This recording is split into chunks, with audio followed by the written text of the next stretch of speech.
राष्ट्राचा।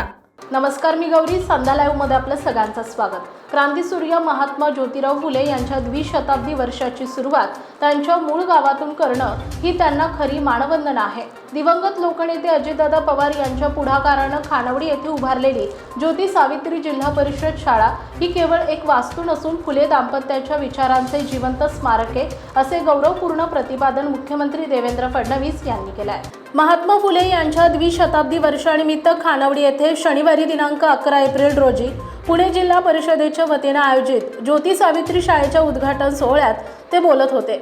यावेळी त्यांनी दिवंगत लोकनेते अजितदादा पवार यांनी या शाळेसाठी दिलेल्या योगदानाचा विशेष उल्लेख केला। मुख्यमंत्री म्हणाले, महात्मा फुले हे उत्कृष्ट शेतकरी आणि बांधकाम व्यावसायिकही होते। मुंबई महापालिका, येरवडा जेल आणि कात्रज बोगदा यांसारखी बांधकामे त्यांच्या दूरदृष्टीचे पुरावे आहेत। आज या शाळेत मुलींचा आत्मविश्वास पाहून सावित्रीबाईंच्या कार्याची प्रचिती येते। पुणे जिल्हा परिषदेने इंडस्ट्री 4.0 अंतर्गत 100 शाळांत प्रगत प्रयोगशाळा दिल्या असून हा उपक्रम आता राज्यभर राबवला जाईल। तसेच तरुणांसाठी 1000 नवीन कौशल्य विकास केंद्र उभारली जातील।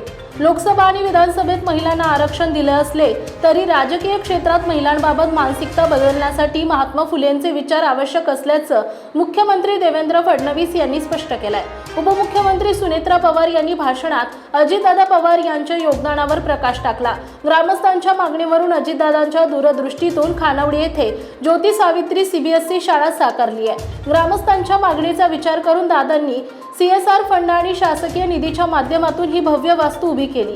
ही जिल्हा परिषदेची पहिली CBSE शाळा असून सध्या 260 विद्यार्थी येथे शिक्षण घेत आहेत। भविष्यात 1840 विद्यार्थ्यांची क्षमता आणि निवासी सुविधांसह हे केंद्र परिवर्तनाचे मुख्य स्रोत ठरेल। आज ही वास्तू स्त्री सक्षमीकरणाची खऱ्या अर्थानं प्रेरणा देत आहे। पुढे बोलताना सुनेत्रा पवार यांनी फुले दाम्पत्याच्या स्मृती जपण्यासाठी त्यांच्या विविध स्मारकांसह नायगाव येथे उभारण्यात येणारे 100 कोटींचे स्मारक ही पुढील पिढीसाठी प्रेरणादायी ठरतील। या स्मारकांमध्ये महिला प्रशिक्षण केंद्र उभारण्याचा सरकारचा मानस आहे।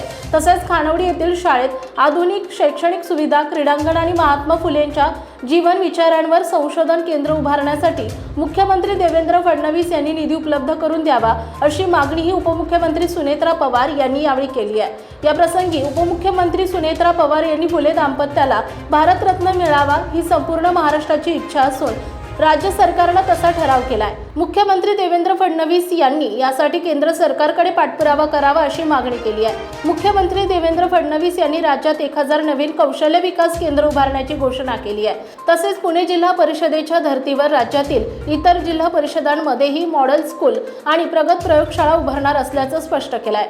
महात्मा फुलेंनी 1848 मध्ये मानवी हक्कांची सनद मांडली आणि हंटर कमिशन समोर सक्तीच्या शिक्षणाची मागणी केली, जो आजच्या RTI कायद्याचा पाया ठरला। शिवजयंती उत्सवाचा पाया रचणाऱ्या या महामानवाला त्यांच्या अफाट कार्यामुळेच जनतेनं महात्मा ही पदवी दिल्याचं मुख्यमंत्री देवेंद्र फडणवीस म्हणाले। महात्मा फुले जनआरोग्य योजनेतून रुग्णांना उपचार आणि महाज्योतीतून विद्यार्थ्यांना प्रशासकीय अधिकारी बनण्याची आणि करिअरची संधी मिळत आहे। सरकार भिडेवाडा, फुलेवाडा आणि नायगाव येथील स्मारकांचे काम वेगानं पूर्ण करत असून द्विशताब्दी वर्षानिमित्त वर्षभर विविध कार्यक्रमातून त्यांचा विचार घराघरात पोहोचवला जाईल, असे मुख्यमंत्री देवेंद्र फडणवीस यांनी स्पष्ट केले। या प्रसंगी मंत्री जयकुमार गोरे, चंद्रकांत पाटील, अतुल सावे, मंगल प्रभात लोढा, दत्तात्रय भरणे, आदिती तटकरे, दादाजी भुसे, योगेश कदम, खासदार सुप्रिया सुळे, आमदार बापूसाहेब पठारे, राहुल कुल, शंकर मांडेकर, योगेश टिळेकर, माजी आमदार संजय जगताप, जिल्हा परिषदेचे अध्यक्ष वीरधवल जगदाळे उपस्थित होते। अतिरिक्त मुख्य कार्यकारी अधिकारी चंद्रकांत वाघमारे यांनी आभार मानले।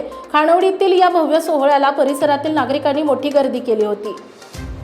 संध्या लाईव्हसाठी प्रतिनिधी जीवनकड, सासवड। ताज्या आणि महत्त्वपूर्ण बातम्या पाहण्यासाठी आजच आमच्या संध्या लाईव्ह न्यूज चॅनलला YouTubeवर सबस्क्राईब करा आणि बेल आयकॉन प्रेस करा।